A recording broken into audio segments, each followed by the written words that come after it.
Welcome, everyone, to the Festival of Legends, Hearthstone's newest expansion. I'm Leo Robles González, the lead for this set. We've got plenty of rockin' new cards and mechanics that'll be sure to shake up the game. ETC, the face of music in Azeroth, is hosting the largest, most mind-melting musical event the world has ever seen. It's showtime! 11 musicians and bands of various genres have been invited by ETC to compete against one another. The expansion takes place in Thousand Needles, a beautiful landscape with spires towering over a bed of water. With the help of Goblin and Gnomish technology, Thousand Needles is the perfect spot to host a totally gnarly festival. Each one of Hearthstone's classes will be closely tied to its own unique genre. This update has something for everyone, but today we'll be focusing on revealing cards from 4 classes. Headlining today's show is none other than the Prince of Pop, Adonis Wild! Priest will be represented by the up-and-coming pop sensations, Poison Bloom. Nice. When we were first assigning classes to genres, we started by identifying the vibe of each of the genres. Pop stars are known for their fully devoted fans, but still have a penchant for the dramatic. Priest's mastery over holy and shadow magic felt like a great representation of that energy. Each class has a legendary musician minion to be the face of their genre, like Priest's lead member, Heartbreaker Adonis. Heartbreaker Adonis is a legendary showcase of Priest's new core keyword, Overheal. When a minion with Overheal is restored past full health, you trigger their Overheal bonus. Adonis works great with any healing cards, like the brand new location for Priest, Fan Club. Playing a Fan Club ahead of time lets you line up some sweet Overheal plays. Stay tuned for the full details of Overheal and the Priest core set coming soon. Poison Bloom have one last mechanic to wrap up their set, Finale, our new keyword. Cards with Finale, like Power Chord Synchronize or Ghost Rider, give you a bonus if playing them spends all your remaining mana. Try to plan your turns to end on a strong Finale performance, and you'll be sure to drown out your opponent with your sweet tunage. Now, put your hands together for the mechanical machinations of MC Blingtron and his hip-hop robots! One of our goals with this expansion was to make sure the most popular genres were represented. Hip-hop was a no-brainer to fit into the set, and since Rogue is known for their rhythmic combos and dance-like maneuvers, it seemed like a perfect fit for the genre that brought us beatboxing and breakdancing. In Hearthstone, rogues are masters of weapons, and in the Festival of Legends, every class gets a weapon in the form of instruments. Most of these weapons have awesome death rattle effects that get better if you do certain actions while they're equipped. Rogue's Record Scratcher needs combo cards to improve, like Beatboxer. Put on your own performance and improve your musical prowess with instruments.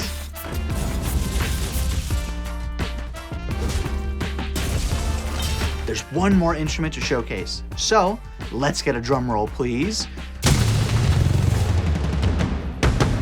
And now, let's make some noise for our next class act, Brightborn, the Death Knights of Metal Music. Brutal.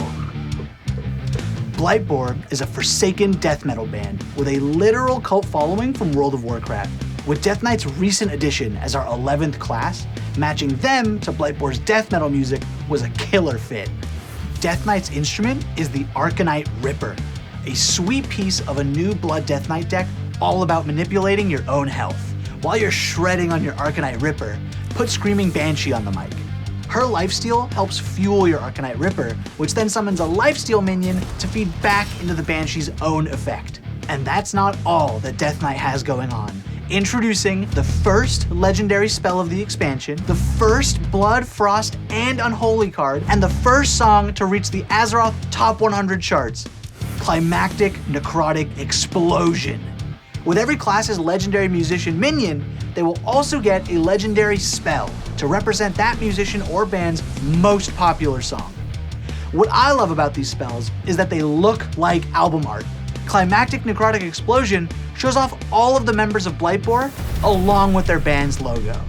Now that's metal. Let's take a look at another example of a new cycle of spells, Harmonic Metal. These spells have effects with 2 numbers on them that swap to their dissonant forms each turn they're in your hand. Do you want a smaller hand buff on more minions, or a bigger hand buff on fewer minions? Plan your turns accordingly. Not every class will be getting a harmonic spell, but those that aren't will get a different mechanic that's showcased in our next genre. Ladies and gentle orcs, please join me in welcoming the famed warlock composer, Rin, and her demonic orchestra. To answer the question of what genre warlocks would be, we first asked, how would warlocks play music? We figured they'd summon legions of demons to play their music for them, which lends itself perfectly to symphonies.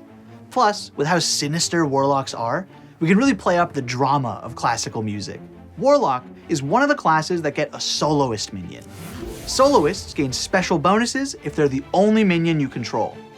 If you're a fan of slower decks and are in need of a board clear, hire an opera soloist. Or maybe you're tapping into the forbidden arts of dealing damage to your own hero. Void Virtuoso lets you negate that damage entirely with its effect.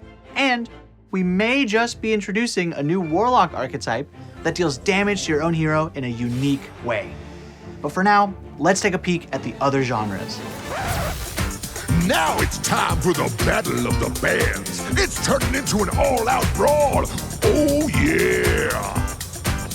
We covered 4 classes, but there's still other class and genre pairings I can't wait to talk about. To start us off, let's look at Paladin's groovy new legendary song, Starlight Groove.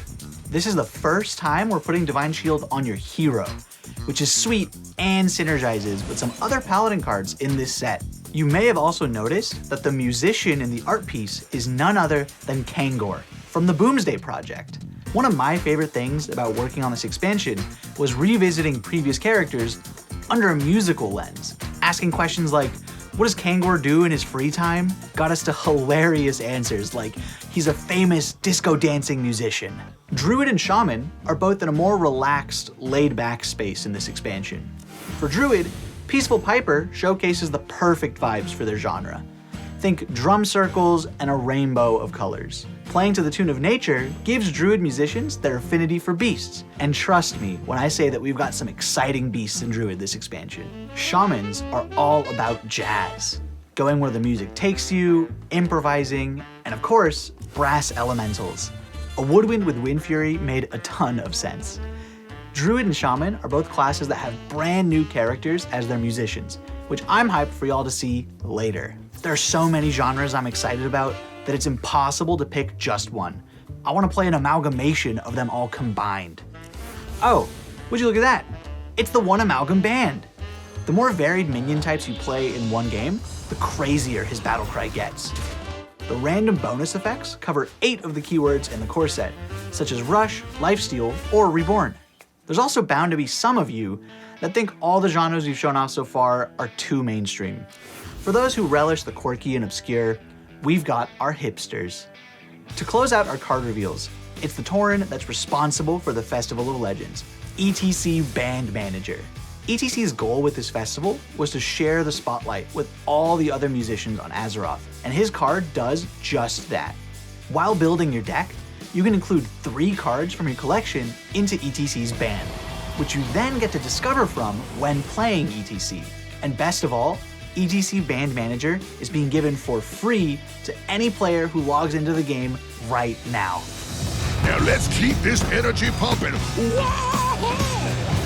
Let's see what signature cards will look like in the Festival of Legends. Right off the bat, their art style is colorful and musical. We're also excited to share an updated frame and style for the 2023 signature cards. We want to celebrate the card art, so we've adjusted the text to best showcase the full image. Moving forward, signature cards will be animated, and while still uncraftable, are now able to be disenchanted for the same value as a golden card. We're also still jamming on signature cards in general, and are planning on more changes in the future. So you can expect more details coming soon.